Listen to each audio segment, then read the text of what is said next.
Hello friends, నేను మీ బాంబే భారతక్కను. కూరగాయలు ఏమీ లేనప్పుడు సింపుల్గా చేసుకునే రైస్. నేను బయటికి వెళ్ళేసి వచ్చినప్పుడు హడావిడిలో చేసుకున్న వంట. ఎంతో సింపుల్గా చేసుకునే దీన్ని బ్యాచిలర్సు అందరూ చేసుకోవచ్చు. మీరు కూడా చేసుకోండి. మినప్పప్పు 2 టేబుల్ స్పూన్స్, శనగపప్పు 2 టేబుల్ స్పూన్స్, ఎండుమిర్చి 4, నువ్వులు 2 టేబుల్ స్పూన్స్, జీలకర్ర 1/2 టేబుల్ స్పూన్, కరివేపాకు కొద్దిగా, ఉప్పు 1 టేబుల్ స్పూన్, పచ్చిమిర్చి 2, పొడి పొడిగా చేసుకున్న అన్నం 1 కప్. ఒక చిన్న బాండీ పెట్టి శనగపప్పు వేసి వేయించుకోవాలి.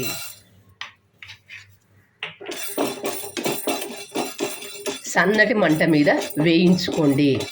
మంట హైలో పెట్టినట్లయితే మాడిపోతాయి. మంట సిమ్ములో పెట్టి వేయించినట్లయితే గింజ లోపలి వరకు బాగా వేగుతుంది.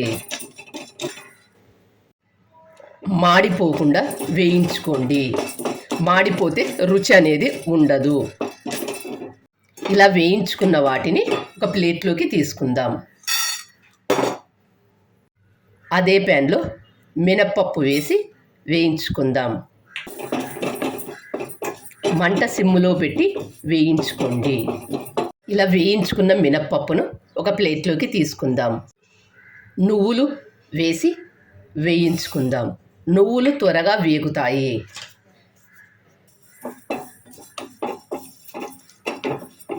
నువ్వులు వేగినది లేనిది ఎలా తెలుస్తుందంటే నువ్వులు చిటపటలాడితే వేగినట్లు. వీటిని కూడా ఒక ప్లేట్లోకి తీసుకుందాం. జీలకర్ర వేసుకొని వేయించుకుందాం. ఎండుమిర్చిని వేయించేటప్పుడు 1/2 టేబుల్ స్పూన్ ఆయిల్ వేసుకొని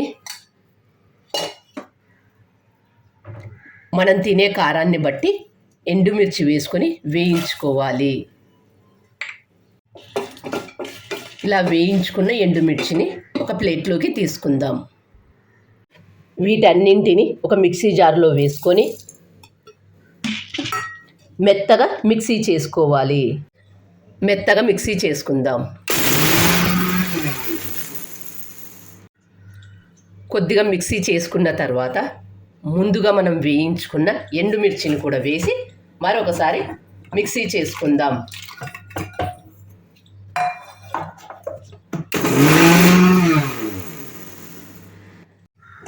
గ్యాస్ ఆన్ చేసుకొని ఒక బాండీ పెట్టి ఇందులో కొద్దిగా నూనె వేసుకొని నూనె వేడైన తర్వాత తాలింపు గింజలు కొన్ని, తాలింపు గింజలు చిటపటలాడిన తర్వాత పొడువుగా కట్ చేసుకున్న పచ్చిమిర్చి, కరివేపాకు, 1 టేబుల్ స్పూన్ ఉప్పు వేసుకొని ముందుగా పొడి పొడిగా చేసుకున్న అన్నాన్ని వేసుకొని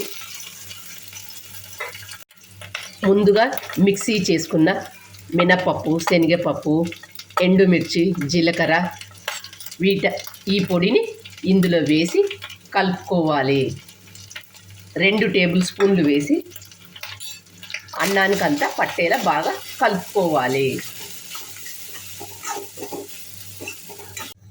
పొడి వేసిన తర్వాత ఇలా 2 నిమిషాలు వేయించుకొని గ్యాస్ ఆఫ్ చేసుకోవాలి. ఇంట్లో కూరగాయలు ఏమీ లేనప్పుడు ఇలా సింపుల్గా చేసుకోండి. ఎంతో సింపుల్గా చేసుకునే ఈ మసాలా రైస్ను మీరు కూడా తప్పక చేసుకోండి. మీకు ఎలా వచ్చిందో నాకు కామెంట్ చేసి చెప్పండి. చూస్తుంటేనే నోరూరుతుంది కదా, ఇంకెందుకు ఆలస్యం, మీరు కూడా తప్పక చేసుకోండి. మీకు ఎలా వచ్చిందో నాకు కామెంట్ చేసి చెప్పండి. Thank you for watching.